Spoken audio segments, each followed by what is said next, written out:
Тағайындауға назар аударсақ, Сарыағаш аудандық халықты жұмыспен қамту орталығы директорының орынбасары болып Ильяс Таңатарұлы Искаков тағайындалды. Осы ретте аталған азаматтың осыған дейін атқарған жұмыстары мен еңбек жолы турасында алдағы бейнематериалда.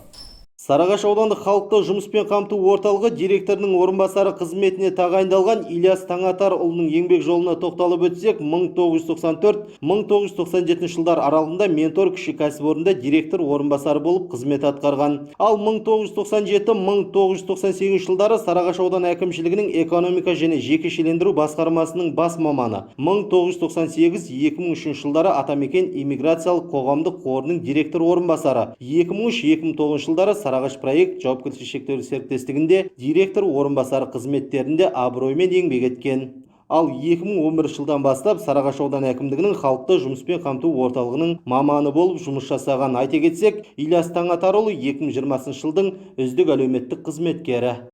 Осы Сарыағаш ауданы әкімдігінің халықты жұмыспен қамту орталығының директор орынбасары лауазымына тағайындалдым. Енді өзіңіз білетіндей, осы орталық ашылғалы бері осында жұмыс істеп келеміз. Осында 2011 жылы маман болып жұмысқа кіргенмін. Содан бері осы халыққа қызметтеміз.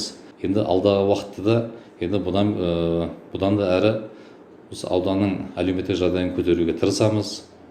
Одан да қатты жұмыс жасаймыз деген ойдамын. Өз ретінде жаңадан тағайындалған директор орынбасарының жұмысына сәттілік тілейміз. Қуаныш Амангелді, Ережеп Тұрғынбайұлы, Сәттелі арнасының жаңалықтар қызметі.